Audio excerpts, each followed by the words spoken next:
Hello everyone and welcome back. In this video, we'll be covering the previous set of commands. In the previous video, we have already covered how to create dimensions, how to manage dimension styles and much more. Now, here in this video, I have given you some practice assignment for the previous one. So if you haven't watched the previous video, I would recommend you to go and watch the previous video.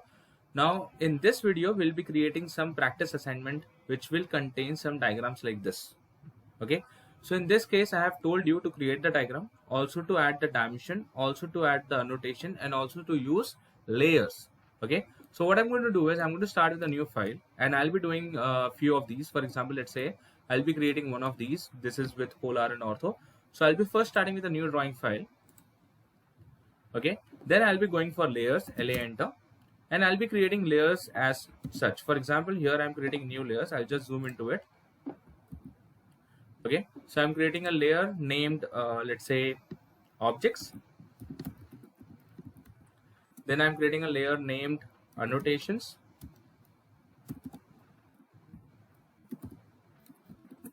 And then I'm creating a layer, let's say, called dimensions. So here I have three layers which will contain some objects, some annotations, and some dimensions. So let's say first of all I want to start building my object. So first I'll activate my object layer. To activate my object layer, I'll be going on the top of this area, okay, in the view itself, and here I can select the object layer, or I can go to layer properties, LA enter, and then I can double click on this object layer to make it active. Okay, so I can double click on the object layer to make it active. This check mark indicate that the layer which you are working on is currently active. Okay, so it will be a quick revision of layer as well. Now, as far as the diagram is concerned, I have to create something like this. Okay, and let's say what I'll do is I'll choose to create something like this. This will be much better. So here we have two lines of 40 each. Then we have a line of 40 at 45 degree. Then again we have two lines of 40 each. Then again we have a line of 40 at 45 degree. Okay, so what I'm going to do that is I'm going to go back to my drawing. I'm going to create line with ortho on. First a vertical line of 40, then a horizontal line of 40. Then what I'll do, I'll create one more horizontal line of 40. Then I'll select this line and rotate using the rotate command. If you remember, for rotate the command is RO enter. I can select the line. I can press enter after that. Then the base point, I can specify this endpoint as the base point. Now, technically, if I turn off ortho, this is how it's going to rotate. Okay. So here I'm going to specify the rotation angle of 45 and I'm going to press enter. So this is how I can change the rotation angle to 45 degree. Now, I can simply copy this line from this point to this point. Okay, you can even try to do that, and then I can create some lines over here.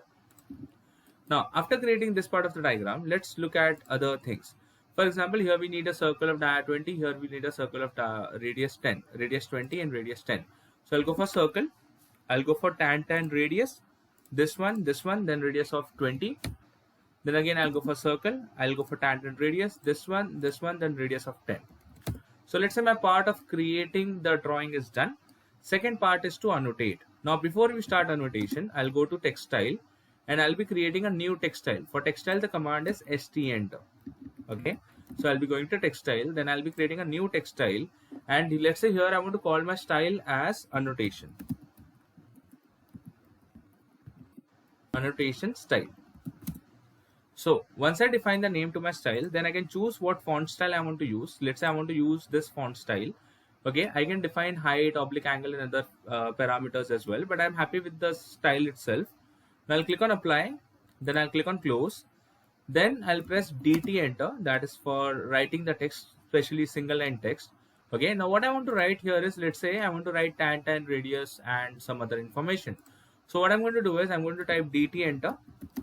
Then here I'm going to go to justification. If you remember last time when I was teaching you the text command, I never went into justification because I just went and showed to you like how exactly justification can be used. Okay, so I'll go to justification. I'll choose a center or a middle justification. Now, if you want, you can figure out the difference between center and middle justification and comment in the section below so that I can also understand how good you are in understanding the center justification and middle justification. Later on, if there is a need, I'll create a separate video for justification part itself of text style. Okay, so I'll create a separate video for that. So here I need to specify the starting point of my text, generally the middle point. So here I'm defining the middle point of my text. I want to keep the height of my text somewhere near to 8. So I'll keep the height to 8. Then I'll keep the rotation angle to 0, and then I'll start typing. For example, here I want to write tan or tan radius. Okay, now once my writing is done, I can press double enter to come out of it. Now the problem is I feel the text is too big. Okay, so what I can do is I can go to property, that is by pressing PR enter, if you remember.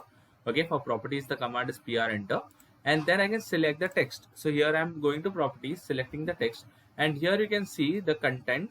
Okay, what is written, what style has been used, what kind of justification it is using, and what is the height. So now let's say I want to make the size a little smaller. So what I can do is I can change the height from 5, so from 8 to let's say 5. Okay, and I feel this particular size is appropriate for the drawing. It is quite readable and quite understandable if I see the drawing itself. Now, along with that, I also forgot one thing, that is I created this text by mistakenly in the object layer.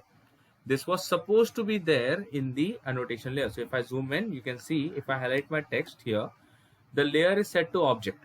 Okay, you can see the color is by layer, the layer is set to object, the line type is by layer. Okay, so but I want to change the layer of this text.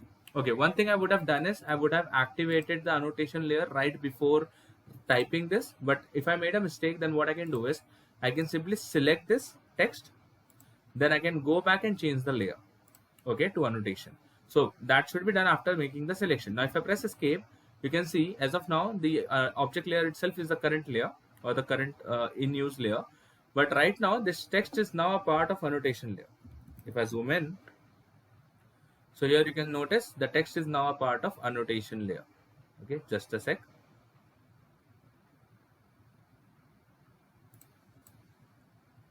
Okay, as we can see, the text is a part of my annotation layer. So this is how we can change the layer as well.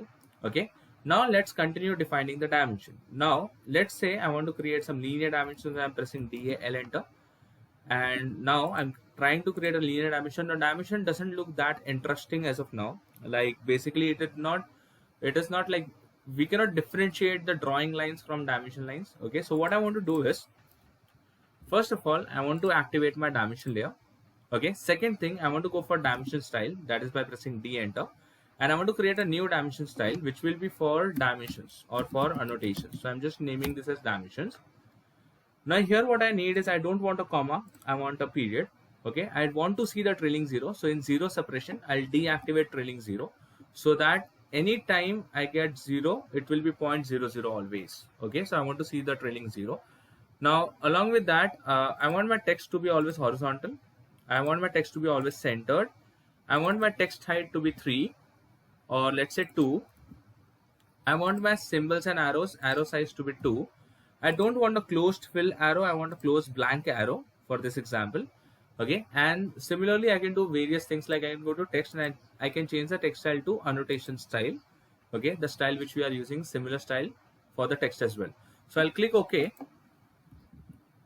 I'll click set current and I'll click on close. Now if I try to take a dimension, DAL double enter, now you can see it is much more better. And right now the dimensions are created in the dimension layer itself. So here I can create a dimension of size 40. Then here I can again create a dimension of length 40. But before that, I'll go for an angle DAN and I'll create an angular dimension here of 45. Then I'll create an angular dimension once again over here of 45, like given in the diagram. Here also I want to add a length of 40, so DAL double enter. You can also use linear dimension to achieve this. Okay, so again I'm creating DAL double enter, few dimensions here. Then DRA enter is for radius, so I'm creating a radius here. Okay, so I don't want it to be inside, so I'll just undo and recreate a dimension, DRA enter. Here again DRA enter, radius. Okay, now only 2 dimensions are remaining, so I'll just go for DL enter and I'll create a length over here for this line and a length over here for this line. So let's say my dimensioning part is done. Now to make the drawing look much better, okay, and more print friendly, what I can do is I can go to layers, okay, and first of all I'll change the object layer line weight, let's say to 0.5. So I'm changing the object layer line weight to 0.5. Then I'm changing the dimension color to let's say blue. Okay, and I'm changing my object color to, let's say, green. I'm changing my annotation color to red. Okay, and you can see automatically the objects which are present in the layers are automatically getting affected. Okay, now one bonus tip here. In this video, let's say we'll try to take the print of this single drawing. Okay, so let's try to do that. For print, the universal shortcut is Control P. Don't worry, we are going to learn printing and plotting in detail in the later videos as well. But for now, let's try to do it. So if I press Control P, so that will start the printing dialog box or printing and plotting dialog box. Now from here, I can choose, let's say I want to convert my drawing to a high quality PDF. Okay, so that is AutoCAD to PDF. Then I'll also change the paper size. I want this to be on a A4 size sheet. Okay, so here I can choose A4, here I can choose PDF, and then I can click on preview. Now if I click on preview, it's coming in a proper way, but it is too small for the paper. So what I can do now is, I can change in what to plot. I want to plot the entire thing, so I can click on extend. So now if I click on preview, now the entire thing is coming, but it is not in the center of the paper. So what I'll do, I'll choose this option called center to plot, and now if I take the preview, you can see now it is coming in the center. Okay, as well. So I'm good to go now. So now I'll click OK. I'll define where exactly I want to place it. So let's say I want to keep it on the desktop with this name. I click on save, and now it is getting published, and now it is open in a PDF. Okay, and you can see how basically it's going to look like once it is converted to a PDF. Okay, so this is going to be something really interesting. You can also try that, and if you are able to try this successfully, just let me know in the comment section below that you have also tried taking the print of your drawing. Now why I'm doing that, because this is just to explain you that you are now capable of doing this many part or this many things inside AutoCAD. Okay, so I hope you got the idea about how to create this diagram, as well as your confidence level must have increased now in using AutoCAD. You might be more it will be more easier for you to use AutoCAD nowadays.